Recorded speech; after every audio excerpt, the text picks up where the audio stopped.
But what I tell people is, like, I had a mentor one time tell me, you don't always get to pick your passion. Sometimes your passion picks you. Like, I didn't know this was going to be the thing that charged me up. What fires me up is helping people set themselves free. What gets me fired up is when they fire their boss, when they sleep until they're done sleeping, when they can hang out with their kids instead of, pawning the kids off because they live in a world of I have to, not in a world of I choose to. You're a guy that literally walks the walk. There's a lot of, in the world of entrepreneurship, I think it's become, especially now more than ever, it's become prevalent that we live in this this facade. It's like you go on Instagram or social media, whatever, it doesn't matter what it is, and it's like you see just bullshit constantly, right? Yeah. It's either information that's been rehashed that people are borrowing from actual entrepreneurs, that have actually done the work, or it's just some foo-foo nonsense that has no, practical application to it. And they're just hoping to get the views, the followers, the this, the that, and whatever. Like you literally walk the walk, and you experience the way that I see through, this bird's eye view, so to speak, like the relationship that you have with your wife, the relationship that you have with your business, how you treat your business, how you live your life, what's important to you. That matters a lot, especially people that are listening and wanting to follow someone, at least because the thing is that we live in a world where there's a copious amount of information, and it's really difficult to, who do I follow? Who do I actually listen to? Like there's more podcasts now than there's ever been. There's more fake, influencers and entrepreneurs and business builders than there ever has been. And there's so much information that you can't really decipher what's from what. So like, I appreciate the information and the walk that you portray and actually live, that for someone like me, that makes a lot of difference. And I think for people that are listening, like if they want to attach at least some sort of belief or follow someone that has done all of the shit, has fucked up in life, has created life. The thing that Joe Rogan said, I really love. He said, he said, one thing I love is a rags to riches story. The more I love than that, which I agree, is a rags to riches, fuck it all up, burn it to the ground, and come back up and rebuild it story. And I resonate with that so much because I've done it. Not to the extent and level that you've been successful at, but that is inspiring. It's not inspiring to see someone who comes from money and then, makes money and then is able to keep it. That's great. Like, bravo to you, but that doesn't sit well with me. I didn't come from money, and a majority of people don't. Yeah. You know what I mean? So what I guess for people that are listening, this is the first time. I don't want to get too in depth, but what made you, like, what was it at your point in your life where, like, dude, I gotta do something? Yeah. Well, like, what was that? Well, it's real easy for me to identify because I was not an entrepreneur. I didn't have ambitions to be an entrepreneur other than, I got wrapped up in this whole drug thing on the wrong side of it. If there is a wrong side, I don't know if there's a right side or a wrong side of the drug thing, but just depends. Yeah. When I was young, I thought the right side was like, to capitalize on the drug game. But I didn't get the memo, don't get high on your own supply. So I ended up on the wrong side with a drug addiction that was out of control at a very early age, heart attack at 17, all that. But for me, entrepreneurship really became the only alternative because after, you get a couple blemishes on your criminal record and you got to check this box and now you're being blocked at the gate. They're shutting doors. Even if you pay the price, to society, like they say. It was very clear to me that, I was now a janitor working at General Electric. I'm like, this is some bullshit. But people around me like, man, well, what are you complaining about? At least you got a good job. I'm like, I am miserable. I hate the disrespect. I hate the feeling. But back then, you couldn't fake being an entrepreneur. It was impossible because there was no social media. You couldn't fake it. Like you either had a job or you were the rare person that owned the business. You know what I mean? It was like, yeah, I couldn't pretend. So I see what you're talking about. I see now today, and I even hate is a strong word, but people would call me a motivational speaker. And because I've seen so many people use life coach, motivational speaker, all this to extract money for very little substance from people, I get almost offended by it. Like I say, I'm not a motivational speaker. I'm an entrepreneur that speaks. There's a big difference there. but I see it. I see what you see. And I don't know how people decipher, because I've been caught up in it too. I've lost hundreds of thousands of dollars dealing with young people that I thought really understood certain things in technology. And it turned out that they were just great at marketing themselves through these platforms. And I got sucked in too. And it cost me fortunes to figure out that there is so much BS out there. And again, so for me, I was thrust into entrepreneurship because I would have been a steel worker just like my dad.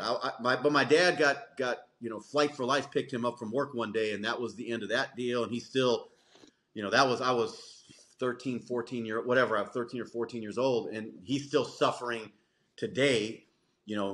At 70, from that accident. From way back. But that really became clear to me that I probably wasn't going to go into the steel mill. I was off track, of course, high school dropout, all that stuff. I was just way off track as a young person. And there weren't options. And entrepreneurship was only introduced to me because a guy in a drug rehabilitation center said, you're not built for sports, you're not built for this, you're not this and that, but business could be your way out of all this stuff. And at first I was like, hell no, I'm no businessman. I'm never going to wear a tie. I'm never going to be that stiff.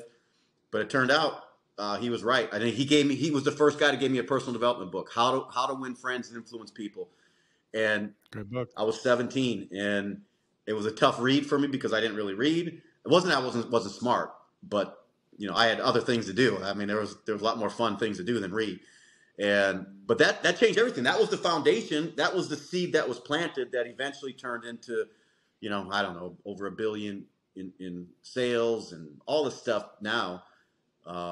The accolades that I receive, which are really weird to me sometimes, because I still feel like, man, I'm going on 53 years old, and I still feel like I haven't made it. But I burned it down, man. Like, hold on, back up real quick. You're 53, dude. Yeah. Get the fuck out of here. Yeah, bro. Yeah. Bro. Yeah. Well, besides, and we'll get into this, besides your supplement company, anything specific you're doing like for your health, like exercising regularly? Like, how do you eat? Like, Yeah, I got a wife that's a what do you call it? A drill sergeant, man. Like, yeah, she don't play. Like, I have no choice but to get out of bed and go to the gym, even when I don't want to go, because she's going. She'll go no matter what. We could party all night and get home at 4:00, and she'll be in the gym by 7. Me, damn, I got to sleep all day. I got to recover for 3 days. But no, she keeps me on point. And then I'm real heavy on, like, the society is addicted to fat, salts, and sugars. Sugars are killing us. We think it's drugs. We think it's all this stuff. The sugar is destroying our kids. It's destroying their health. Then we got all these artificial sweeteners. So when you see 0 sugars in your Celsius drinks and your Red Bulls, it's even worse because now you're downing these chemicals, sucralose, hexane, all this stuff. And nobody's talking about it, man. Conventional coffee is filled with fungicides and pesticides, and it's just terrible what we're sipping every single day that is literally destroying us. So I'm big on it because and I almost died again at 40. I almost died. I got many almost died stories, but when I was 40, I almost died. I owned a nightclub and a restaurant, and I was living that life, man. Nonstop work in the club till 4 or 5 in the morning, and I had a lot of stress, but I was heavily drinking, eating a lot of food because that environment, it's all around you. And it literally was killing me. And I ended up going to a doctor, and traditional medicine failed me, put me on all kinds of pharmaceuticals that were expensive, created all kinds of side effects. So now I'm taking all these pills. I'm like, dang, something's got to be better. And a friend of mine introduced me to a naturopath. I didn't even know what the hell a naturopath was. And they said, well, these are the people that they use, like, I'll give you an example. She put me on watermelon, pumpkin seeds, an herb called saw palmetto, vitamin D, zinc, just stuff that's available, that's readily available, cost me nothing to make those changes. And I'm telling you, within 60 days, my life was completely different. Talked about the stress levels, things like that. And I was working, and she got me working on all this stuff. And I'm telling you, man, today at 50, going on 53, I've got more energy than I've ever had, more stamina. I feel better. It's a different vibe. Plus, I got some money, so I sleep better at night. That does there help. you go. It does help. Would you say that that's what kind of was that like the kindling for Oh Snap? I'm just curious. Oh, for sure. That's why I tell people we're more than just a supplement company. This was born out of a mission, and I'm seeing it. I hate what we're doing to our kids, man. If you look at the average, look, we got the highest rate of childhood obesity, childhood diabetes, a lot of this stuff which is preventable, and it all leads to the number one killer of people, heart disease. All these things that like, a matter of fact, if you look at my Instagram right before this, I put on my Instagram on my story, the old school parents used to force us to eat our vegetables. I don't know if your parents forced you to eat vegetables. Oh yeah. New school parents wouldn't even put a vegetable on the plate unless it's covered with cheese or it's fried or, because they didn't like it. So now they're passing it on to the kids, and now the kids are weaker, they're fatter, testosterone levels are dropping. I mean, it's just, we're on a collision course, man. And I do a lot of research on this. So that's how Oh Snap was born, is to bring some, not just supplement. We're more than a supplement company, but bring an active lifestyle to people. Say, look, if I just took supplements, that's great. That's 1/3 of the thing. But we got our community working out together. We just came from a workout we broadcast it all over the world. We stream it on all our platforms, and we provide it for free. I bring in athletes, professional athletes, celebrity trainers, and they give all this game for free to our community. If you ever bought a product from us, you probably get an email saying, "Hey, join us. This athlete or this UFC fighter or this entertainer, this actor is sharing how they're using our products in our community as a productivity hack or to enhance their performance." Matter of fact, my guy, do you know who Flex Alexander is? Sounds really familiar. So Flex, he's been on a bunch of TV shows, some movies. Right now, he's in the Broadway production, the live play for New Jack City. New Jack City with Tretch from Naughty by Nature. I know. Yep, I know. Yeah, Big Daddy Kane. Yeah. So he just sent me 2 videos now. He's saying, "Look, I'm doing 2-3 shows a day, and this is all unsolicited. I don't pay him." He's sending me these videos of him snapping our old snap pack, saying, "This is what's getting me through these long ass days on stage." And so stuff like that, man. That's what I get a charge out of it, man. It's just once you get me started talking, bro, you know what happens, man. I want you to talk. I used to. It's funny. I knew I recognized the name. I used to watch a show when I was a kid, One on One. Yeah. Yeah. That's so dope. Yeah, that's so cool. He's a cool guy, man. He came on as a customer. And I did an event way back with him in LA, and I hadn't talked to him for a while. And then all of a sudden he sends me this video about my products. And I was like Angela Simmons, from Run DMC. Yeah. She sends me this long message on Instagram how the vegan guru who's opening up all these vegan restaurants introduced her to our products. So that kind of stuff, man, it's cool. Mike Bibby, who played in the NBA for 14 years, man, he's one of our biggest clients. Former Cleveland Browns head coach. It just goes on and on and on. Like, the people that are gravitating towards our products. Look, I got an anti-aging product. I've been taking the ingredients in that product for 5 years, so I've only had the company for 2. But that is a game changer because it's working from a chromosome level, from a DNA repair level, which is important today. But anyhow, enough about me, man. What's going on with you? No, this is all about you, dude. I want to know. Okay, so hold up. So what I a lot of people that want to get into whether it be like ambassadors or they want to. Yeah. I want to talk about the business side of things. Okay. Here's the thing, dude. So most of my audience is between the age of 24 to about 36, predominantly male, and they're all interested in entrepreneurship. Yeah. This is your best audience.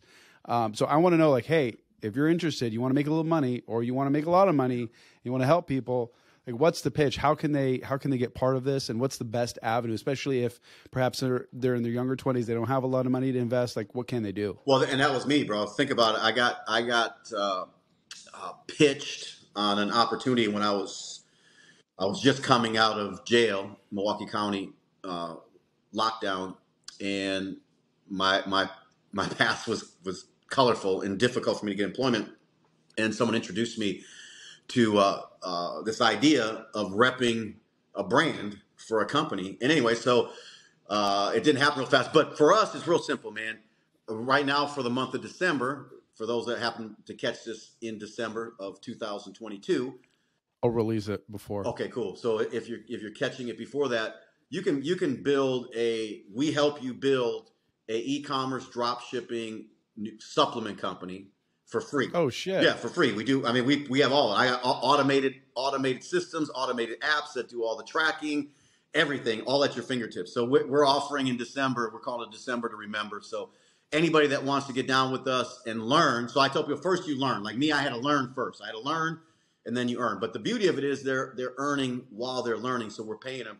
Like my guys, my guys will make my top people will make 6 figures a month passive. If you go back, the last company I built like this was a skincare company, and we had over 600 people making 6 and 7 figure incomes. I had, I don't know, tens of thousands of people making between $1,000 and $3,000 a month, just supplement, because I tell people we build a lifestyle company. Life is what you live. Style is how you live. So we help people create a cash flow machine so they can go, their passion might not even be nutrition. It might not be this. But what I tell people is, like, I had a mentor one time tell me, you don't always get to pick your passion. Sometimes your passion picks you. Like, I didn't know this was going to be the thing that charged me up.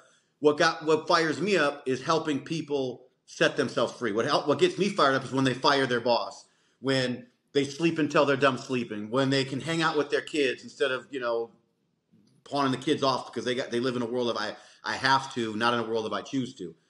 So that's what I built, man. That's so important, man. Yep. I don't want to blow past that. That is so important. That framework is so important. It changed my life completely.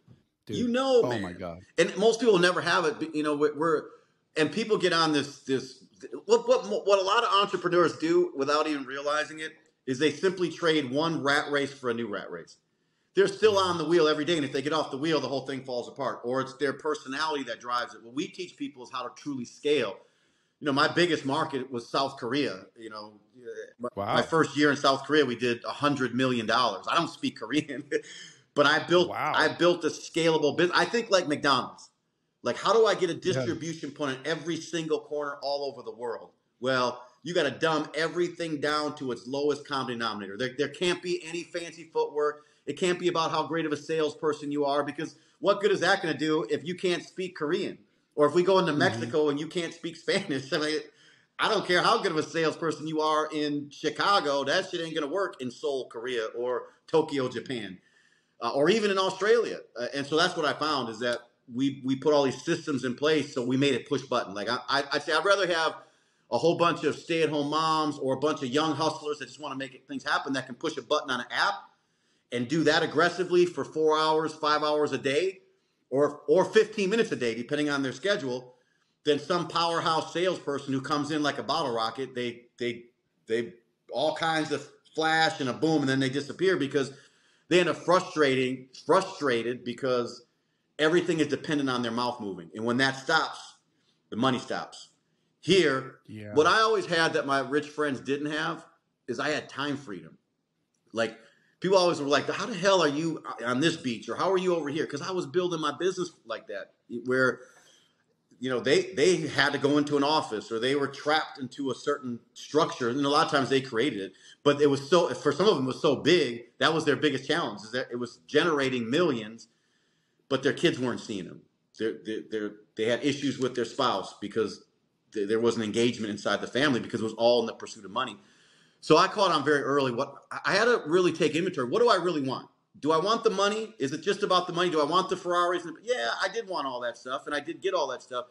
But that really wasn't the main thing for me. What I really wanted when I reverse engineered it, I wanted freedom.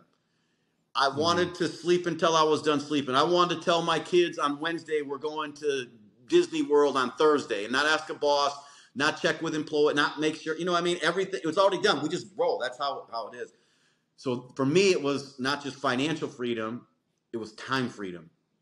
I didn't want to trade one grind for a new grind. I didn't want to trade one rat race for a new rat race. Because I saw it with a lot of people I respected. I'm like, man, it's cool, all that money they got, but when are they going to enjoy it? They're going to have to sell the company or they're going to have to retire. I'm like, I want to live my life now, man, when I got energy and stamina and I'm cool and sexy.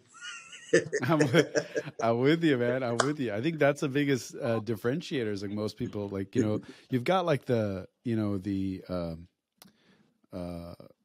call them?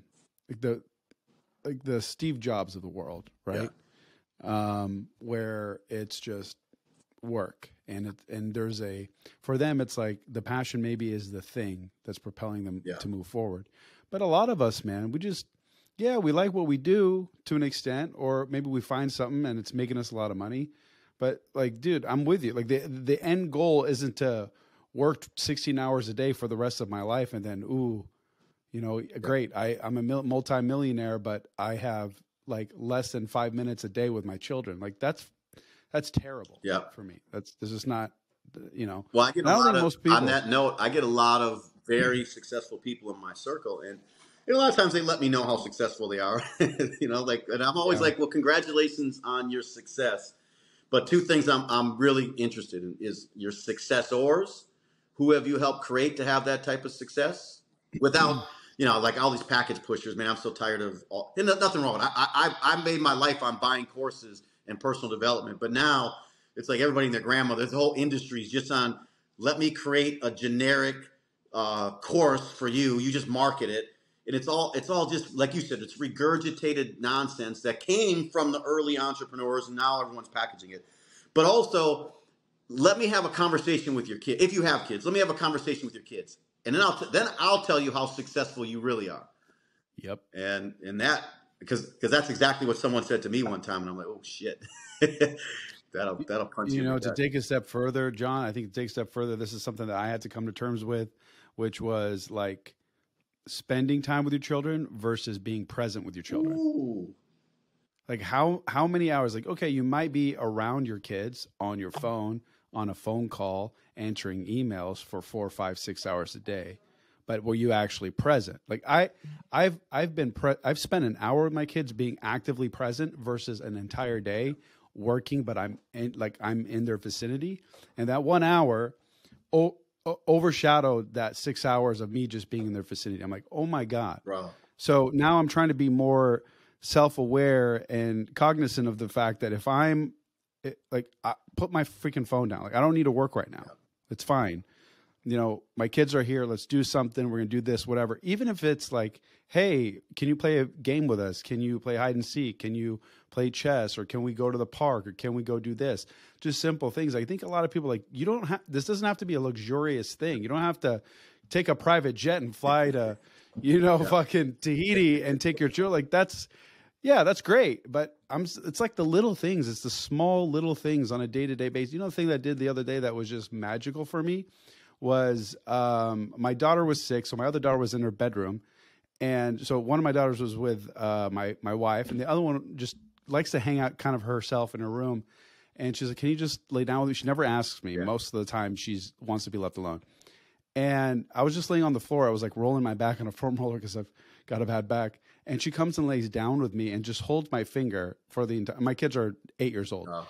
Hold my finger the entire time. And later on, she fell asleep on my chest. And it was like, dude, I can't describe to you just how fucking incredible it was. Wow. To have this like 45-minute to an hour moment that was just her and I don't have to like try to divert my attention because I have more than one child. It was so crazy, man. It's just these little things. I love that, man. I have 4 daughters, so I think it's more important than ever for men, real men, to be in their lives, because society is after them with all kinds of stuff. And if they don't have a good male example, role model, something in their life, they're going to be taken advantage of. We live in that day and age. I also read recently that the average child gets less than 4 minutes of quality time per day between, if they're even in a 2-household house, which is interesting. 4 minutes. I mean, that's depressing. Yeah, it is a little scary. And then we're blaming the next generation again. Well, these kids are all effed up. Well, maybe the parents are the ones that are effed up. Maybe. Yeah, no, it's our fault. It really is. Sure. And then again, like I joke around. We'll go back to the sugar addiction thing. When I was a kid, my dad would get us up for school early because he had to get to the steel mill. but he would give us like Lucky Charms, like and I'm not knocking this because I love a good Lucky Charms, Cocoa Puffs. But the challenge is that was breakfast. That there was no other nutrition besides that. So I'm already hyper. I already got ADD, ADHD, 5 other conditions. Then my dad jacks me up with sugar. He leaves because he got to go to work. I go to school and I'm already going, I'm bouncing off the walls. I can't sit in the classroom. I'm now labeled a loser. I'm a failure only because I'm super high energy to begin with. Now I'm hopped up on even more sugar. Like I'm insane. Like I'm a kid running around like nuts. I believe you. It's a different world, man. Anyway, so I was just thinking of that. But hanging out with the girls, with your daughters, man, that's the stuff that now for me, because I'm guilty. I was guilty of it too, man. In the pursuit of money, I was neglecting everything that was important, because it was always like, well, the reason I'm doing this is for you, but they don't even give a shit. My daughters couldn't care less. They would have rather had us stay in the hood and be connected than moving to the big house on the hill and being disconnected. You know what I'm saying? Yeah. But I think you found a really happy medium. Yeah.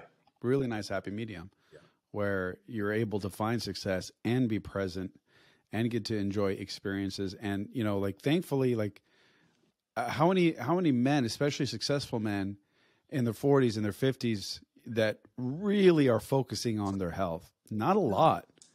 You know, and like you don't realize how much that extends your life. I mean, dude, I watch your videos. Like you've got like the energy of like a 21-year-old. It's insane. Like, I drive my wife nuts, and my wife is 28. She's like, "Will you just relax, sit down?" And we go out, and I'm the one, I want to stay out. Like she's like, "No, we're going home. It's time to go home. We've danced enough. We've partied enough. We've hung out enough. We're going home."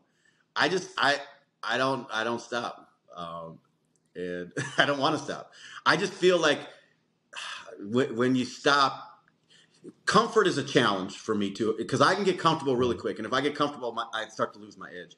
So I try to stay uncomfortable. I operate all the time like there's something else to do. We got to go where something, and I always have FOMO, like fear of missing out. When my youngest daughter will be here with me for Christmas, and you know, I'll be the first one. Let's go here. Let's go there. Let's go do this. Let's go do that. I got to drag her out of her room because, you know, these kids like to stay in their rooms and and, you know, Netflix or video games or social media, whatever it is.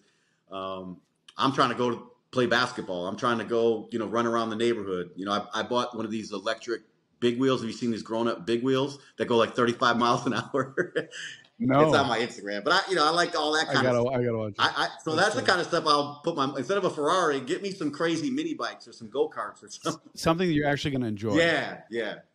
And the kids can enjoy it. And you know, and get on a go-kart tomorrow and you will have a smile from the time you get out of the car until you get off. You will nonstop be smiling. You can't help it. It's just something about it, man. No, we just recently did that a few months ago, and because my kids are like old enough now, and dude, I just can't turn off like my competitiveness. Like I was challenging my 8-year-olds, dude, like bumping them, trying to get through. One of them started crying. I felt like an idiot. My wife is yelling at me from another car, and I'm just like, I'm gonna win. I don't know what to tell you. You're a grown up kid too, man. Yeah, absolutely. It's so much fun. Yeah. I know I don't have you for very much longer, but I very much longer. But I did want to ask you a question. Yeah. You said that you try to stay uncomfortable, and I don't want to pivot too much from this because this is another big aha moment for me, and I've also known from other successful people that I've spoken with and known over the years. By being uncomfortable, like I had to accept this fact of like, you need to be comfortable being uncomfortable. But like, what does that actually mean? What does that mean for you? Like, how do you stay uncomfortable so that you don't stay in one spot and then just stop doing?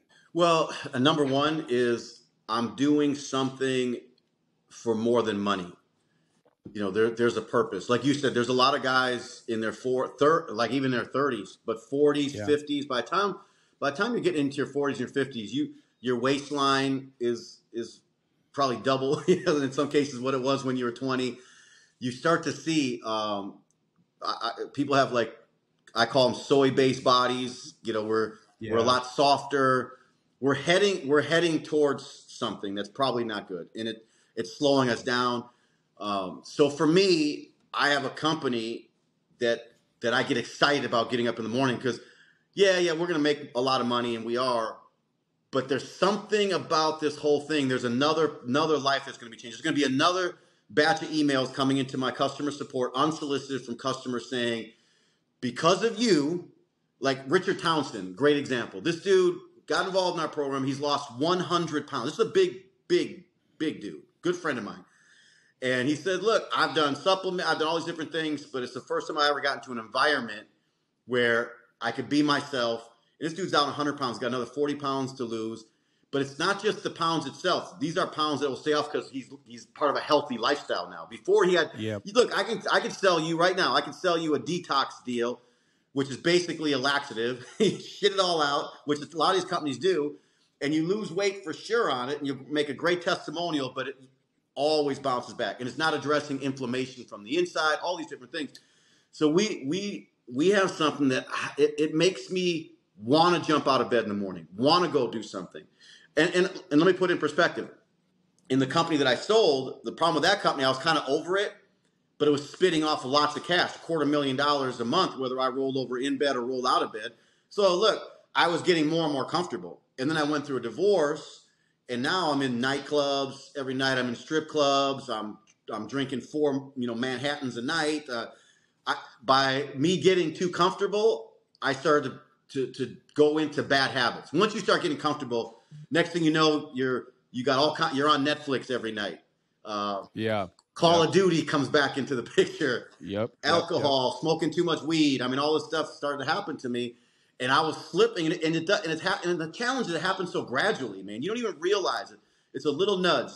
And plus, when you have money, you can justify everything. Well, look, all the bills are paid.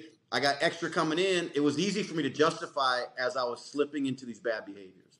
So for me, uncomfortable means I have to have a purpose. And since I'm an entrepreneur, it's in my bloodstream now.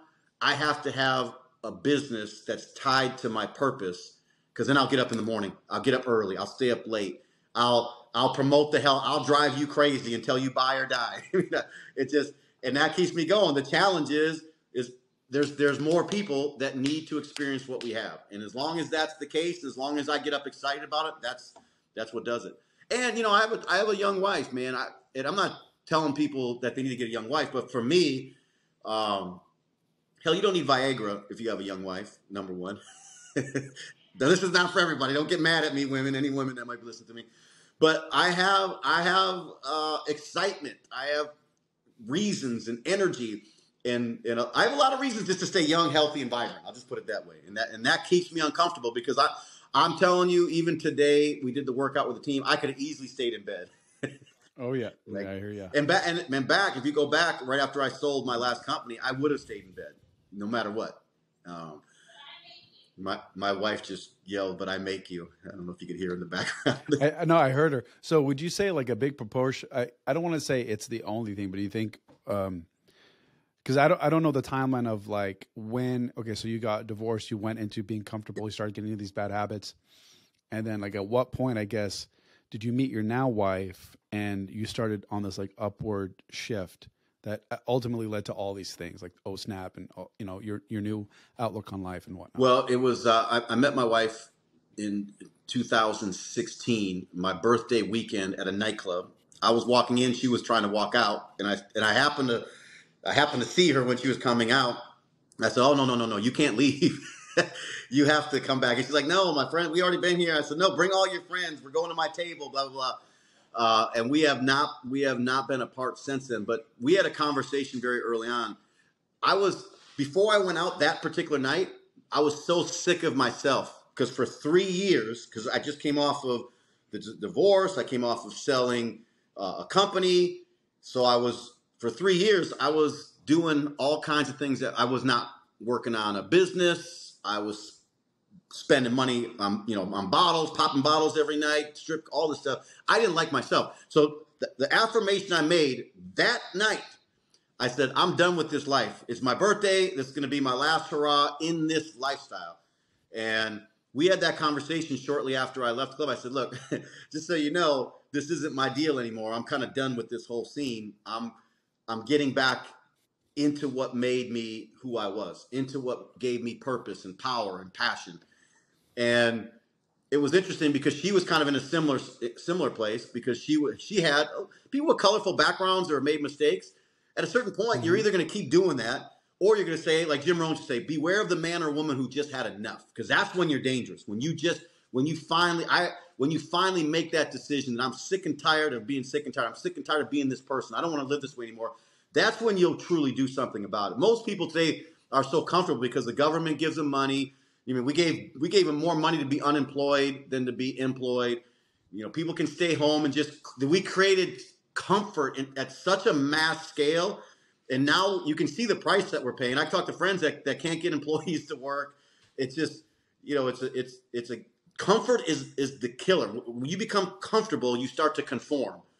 And when you conform, you do what everyone else is doing. You just part of it. You're not happy, or you're not better off. But, for me, I couldn't conform anymore. And I was conforming to what I thought I wanted, which was cool for like 6 months. Go sell a company and go party for 6 months. Go hang out in Miami, go travel the world. But then you got to get back, you got to get back on it. Or, I was on a collision course. Anyway, so that's what happened. And so from there, and she was already, she's highly educated, degrees, the whole bit. I'm not. She comes from a really good family. I didn't. So we were complete opposites in so many different areas, not to mention age, race, all that. But we would talk about building a business together, and what she was into and what I wanted to get into, because I knew it would keep me alive longer. And that's kind of how that was the beginnings of the talks about Oh Snap, which we launched about 2 years ago. I love that story. What a great story. Thank you. And because she was a certified, personal trainer, she was a model, for lingerie, swimsuits, things like that. She already had, the banging body, all that. And she's one of the most committed people, drive you insane committed, relentless in pursuit of her goals. And I love that, man. I love to be around people like that, because it forces me, someone who can easily let off the accelerator, to say, all right, because I'm competitive like you. I'm like, all right, you ain't going to beat me. You're not going to beat me. Yo, you are not going to beat me. Dude, that's fantastic. That's like one of the best partnerships that you can have. Man, you have to. And I don't want anyone to be offended, because sometimes people do when I say I got a younger wife and it keeps me. What happened for me is I was dating some more mature women that were they weren't in the gym a lot. They were kind of past, they kind of hit some of their goals or whatever, and they were kind of complacent. And that wasn't good for me. Complacency is not a good place for John Malott. I do damage to myself and others in that environment. I mean, yeah, if people are offended, like, go tuck your tail between your legs. I don't know what to tell you. Like, I'm Lebanese, man. So it's in my culture, and from where I'm from, it's very normal to marry a woman 20, 30 years younger than you. Yeah, bro. It's like, it's a regular occurrence. Well, when you look at all the spiritual books, man, back in the day, our ancestors, man, there was always a big gap in those things. Yeah, you know why? This is my stupid take on it. This is because, first of all, I think us as like men, we're boys probably until we're like 40. But don't get my wife started this, because she always says you're like my son. It's like, listen, I don't know what to tell you. And then we're like, and then we find someone with 20, 30, years old, you're 40, maybe find a 20-year-old, like, oh, you're actually where I'm at, but I'm a lot older than you. Let's meet up. I don't know. That's just kind of my stupid rationale. Yeah. But I did want to ask, her first name is Najla, right? Yes. That's an Arabic name? Yeah, it is an Arabic name. Now, yep. It's Najlah.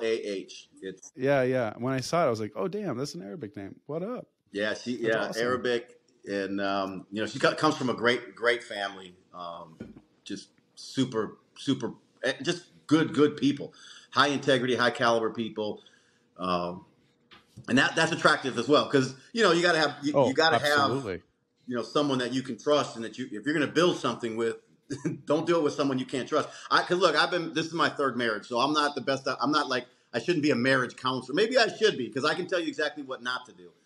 But one thing I can tell everybody, especially your audience in that age group and males, marry the right one. You want to fuck up your wealth?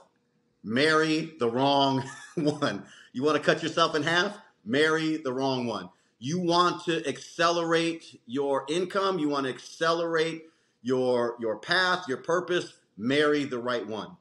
And it's an accelerator when you have, especially because women do, there's a lot of things that they have, and this, I'm not here to give a spiritual talk, but I think we are made different for a reason. And we're made to complete one another. Mm-hmm, mm-hmm. And I think what happens now, we got women want to compete. Now you got guys that want to compete with women, which is the weirdest shit I've ever seen. Dude, I don't want to get into this conversation because it's going to another 2 hours. Yeah. It is the most ludicrous shit. I'm so glad you mentioned it. To see the women compete with men is one thing, but for men to feel like they have to compete with women, like, what happened to your thing between your legs? It was gone. Like, this thing went first. This thing had to go first up here.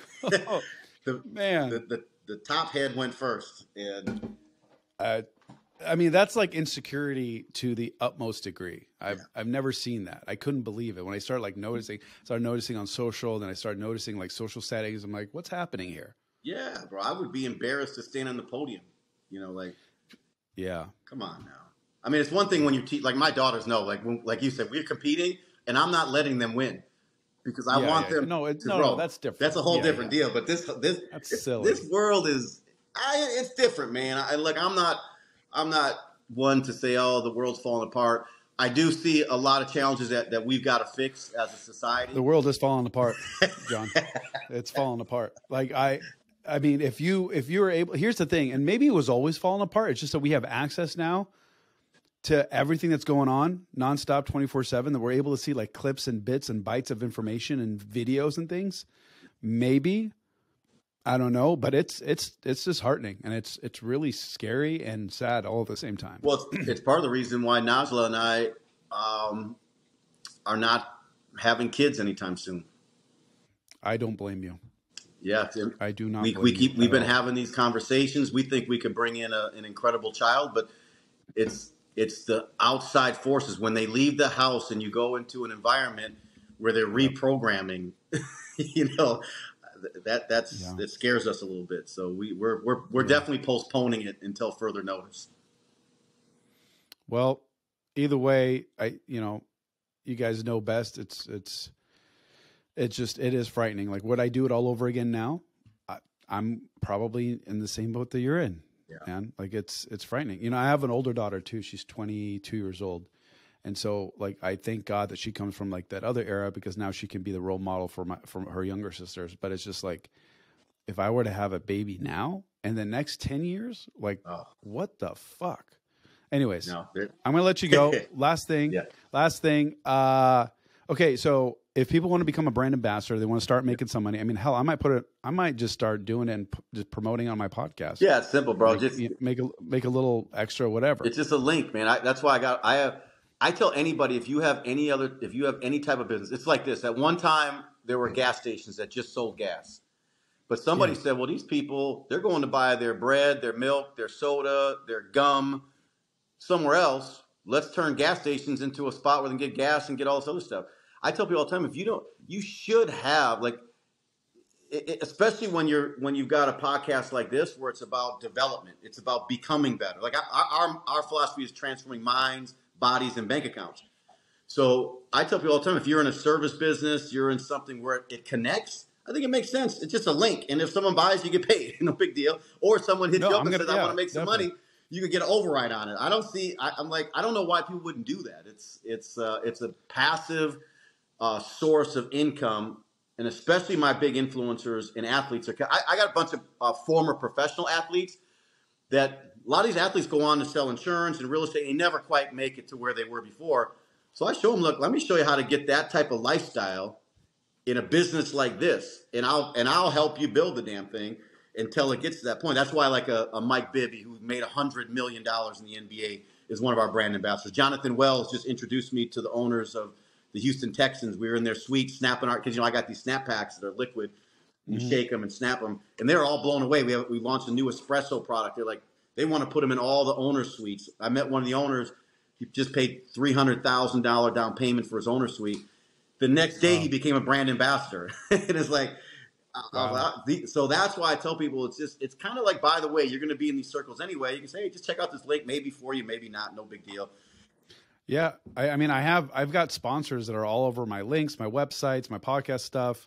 So I'll do the same thing with this, and it's going to be one of the things that I promote. It makes perfect sense and integrates nicely. Anybody that's listening that's interested in doing this is a no-brainer. Yeah. You want to make a little extra money, you want to make a lot of money. I don't see why you wouldn't jump on this, especially now with the promotion that's going on. It's just too dumb to pass. Yeah, and I'll tell you, I've made most of my. If I go back to the majority of my millions, it was right after the real estate collapsed in 2008. And there was so much uncertainty. And you know what I did? I came with certainty and clarity. I said, don't worry. I got you. Let me hold your hand through this. Let me show you how to get through this. Let me show you how to provide economic opportunities to people that right now are worried about economic opportunities. And I feel, I don't think it's going to be like that, but I think there's a reset coming. There's some things happening in the marketplace that remind me of that to a certain extent. And absolutely. I believe we're about to head into a boom time for our business. And people they're thinking more about health and wellness now. And if they get sick or if they get a bad report from the doctor, you know who they call? They call me. That's when they call after something happens. I'm like, look, let's deal with it now instead of later. Yeah, no, that's awesome, man. I love what you got going on. I appreciate you taking the time to do this. This has been freaking solid.